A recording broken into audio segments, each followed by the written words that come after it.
As a rural boy, I grew up in a place that's not very different from this. I remember when we used to head cattle, you make fire from wood and you sort of huddle around the wood to get warm. And when you get home, the sisters are going to fetch water from the river. The heating of that water and the cooking is all from wood. So for me, this is very, very emotional. I know what living under these conditions feel like. I mean, without energy, there's so much that you're missing out on. It enables life. It's a basic need, really. Wemntanami bekunzima kodwa ke bingekho futhi into athi sizoyenza siyadla nje nabantwana usikele kokusikile udle upheke nakusasa ngoba ukuthi mawuthi uthenge kuzobola ukudla konke ungabusadla usuyathatha futhi uyolahla umosana sumosimali. And it's a community that is very close to the Shell Ultra City at the back there. The garage has created a lot of employment for people around this area. But when we came here with Shell, beginning of last year, this whole area was without electricity. There were no plans anytime soon to add them onto the grid. They didn't have fridges, TVs. In this day and age, they were really being left behind. Shell sent us Usha projects to come and establish what the needs of this community were. And top of the list was electricity. I work for Shell and we are an energy organization. So in light of the challenges that we are facing and very limited access to energy, we are powering progress in the community of Escort to make sure that they are powered in their homes to be able to have lights and use energy the way that they need to.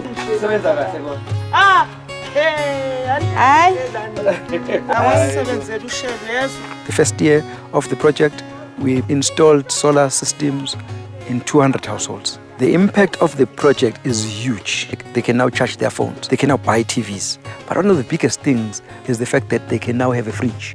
People in the community testify.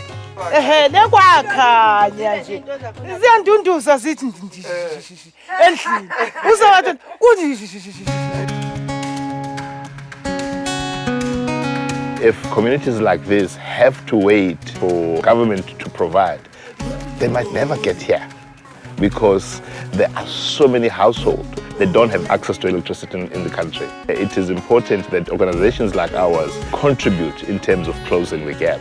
We are an energy company providing energy that society needs. But we also play a significant role in terms of community building, which we call nation building. As Shell, nazinikeza ithuba ukuthi nathi sithi kini a little lazy singakwazi ukwenza phakathi. Escort is actually where we had our first Ultra City. We've also been in this community for a very long time, so the partnership really works.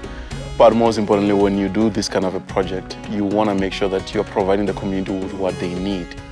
And that work actually really began with Ushe, meeting with the community one-on-one and understanding the needs of the community and running a survey throughout the whole process. When we were asked by Shell to do research for them, one of the things we did was ask for unemployed graduates in the community to do the research. Besides the fact that they know the area better, we're creating employment for youth. Kunzima njengekhandlela nje linzima makunomoya liyawa lilayitha impahla kuyingozi. I got to understand how other households live, especially under conditions where they do not have electricity. Children need to study, but there's no electricity when they come from school. So it was a beautiful and tough experience at the same time. Ngiyathanda ngoba kunamasola emakhaya ngoba impilo isishintshile kakhulu. Ngiphinde futhi ngikwazi for mina ngiyase ngakwazi nokuthi ngikwazi ukuthi ngifunde nasebusuku. Uma ngizosebenzisa ifoni ngiyakwazi ukuthi ngenze i-research for ukusebenzisa nje ifoni ngizakwazi ukuthi sicharge khona la ekhaya ya ifundo zami zezoba nama-marks amaningi ngikwazi nje nokuthi ngiphumelele nasesikoleni. One area which was underserviced last year was Winen. So the 85 units that are being provided for phase 2 are taken to Winen. People understand now, they are recognized, they are part of the community, they matter.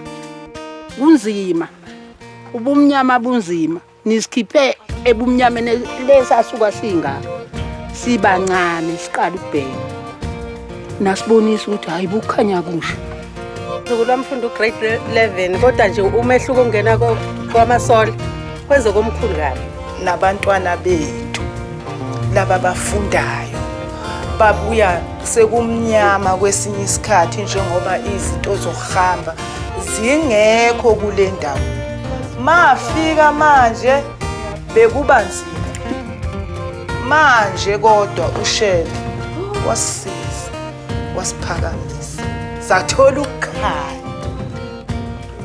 We are here and are operating here, and we have a very, very proud investment in this area. And I'm very glad then that I work for a company like Shell, where we are saying that we can make a difference to make things better.